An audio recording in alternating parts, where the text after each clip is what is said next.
கர்த்தருடைய பரிசுத்த நாமத்துக்கே மகிமை உண்டாவதாக.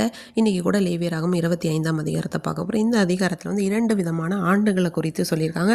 அதற்கடுத்து நிறைய காரியங்களை வந்து குறித்து சொல்லியிருக்காங்க. நம்ம வந்து பார்க்கலாம். முதலாவது வந்து சாபாத் ஆண்டு, அதாவது 7ஆம் ஆண்டு, ஓய்வு நாளாகிய ஆண்டு அப்படின்னு சொல்லலாம். அந்த ஆண்டை பற்றியும், அடுத்து யூபிலி ஆண்டு அப்படிங்கிறத பற்றியும் சொல்லியிருக்காங்க.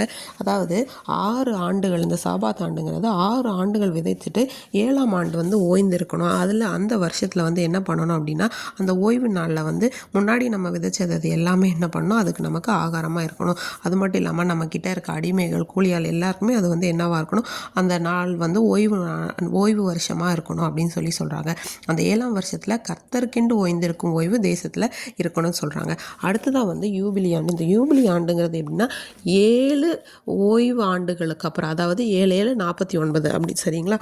அடுத்து அந்த 50வது ஆண்டுகளில் வந்து என்னென்னா, இது வந்து ஒரு விடுதலையின் ஆண்டு, அப்படி இல்லைன்னா ஒரு புது நம்பிக்கைக்குரிய ஆண்டு, ஒரு புது வாழ்க்கை கொடுக்கக்கூடிய ஆண்டாக வந்து நம்ம வந்து பார்க்கலாம். இந்த ஆண்டில் வந்து அடிமைகள் எல்லாருமே என்ன பண்ணுவாங்க அப்படின்னா, விடுதலையை வந்து தேவன் வந்து கொடுப்பாரு.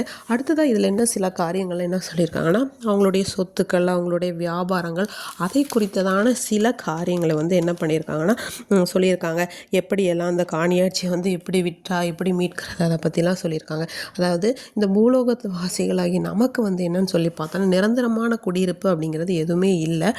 தேவனாகிய கர்த்தர் வாசம் பண்ணுகிற பரலோகத்தில் தான் நமக்கு வந்து என்ன இருக்குது, ஒரு குடியிருப்பு அப்படிங்கிறது இருக்குது. ஸோ நம்ம வந்து சேர்க்கக்கூடிய சொத்து வந்து இந்த உலக காரியங்களாம் இல்லாமல் பரலோகத்திற்கு போகும்போது தேவன் நமக்காக வைத்திருக்கிற அதை சுதந்திரிக்கக்கூடியவர்களாக இருக்கணும் அப்படிங்கிறத சொல்லியிருக்காங்க. அடுத்ததாக என்ன சொல்லி பார்த்தோன்னா, இப்போ வந்து அவங்க நிலத்தை எல்லாம் விட்டுட்டாங்க அப்படின்னா அதை வந்து எப்படி மீட்கணும், 5ல் 1 பங்கு அதிகமாக கொடுத்து மீட்க வேண்டியது அப்படிங்கிற மாதிரி எல்லாமே சில உடன்படிக்கைகளை வந்து அவங்க வந்து தெளிவாக தேவன் வந்து சொல்லியிருக்கிறாங்க. அதே போல் இந்த அதிகாரத்தில் வந்து சொல்லியிருக்க மாதிரி நம்முடைய சகோதரர்களிடத்தில் என்ன பண்ணணும், அன்பு காட்டணும் அப்படிங்கிறதையும் சொல்லியிருப்பாங்க. நம்ம வந்து யாரோ இப்போது இன்றைய காலகட்டங்களில் பேசுகிறது கூட நேரம் இல்லை, ஆனால் அப்படி இருக்கக்கூடாது அப்படிங்கிற சில உடன்படிக்கைகள். அவங்க வந்து ஒரு தரித்திரனாய் போயிருக்கலாம், அவங்க கஷ்டப்பட்டிருக்கலாம், இல்லை அவங்க வந்து என்ன பண்ணியிருக்கலாம், ஒரு அடிமையை போல் வந்து என்ன பண்ணியிருக்கலாம், இருந்திருக்கலாம். அதுக்காக அவங்கள போட்டு ரொம்ப வந்து நம்ம அவங்கள கஷ்டப்படுத்தக்கூடாது அப்படின்னு சொல்லியிருக்காங்க. இதுதான் வந்து இந்த அதிகாரத்திலுடைய விளக்கமாக வந்து தேவன் கொடுத்துருக்கிறார். இதுலேருந்து கூட நம்ம கற்றுக்கொள்ளக்கூடியது என்ன அப்படின்னு சொல்லி பார்த்தோன்னா, இந்த யூபிலி வருஷத்தை போல் 49 ஆண்டுகள் கழித்து நமக்கு விடுதலை இல்லை. கர்த்தராகி இயேசு கிறிஸ்துடைய ரத்தத்தினால நம்ம ஏற்கனவே சிலுவையில் அறையப்பட்ட அவருடைய பரிசுத்த ரத்தத்தினாலே மீட்கப்பட்டவர்களாய் நம்ம ஒவ்வொரு நாளும் ஒரு புதிய வாழ்வுக்குள்ளாக, ஒரு புதிய அர்ப்பணிப்புக்குள்ளாக நம்ம கடந்து வந்து அவருக்காக வாழ்ந்து கொண்டிருக்கிறோம்.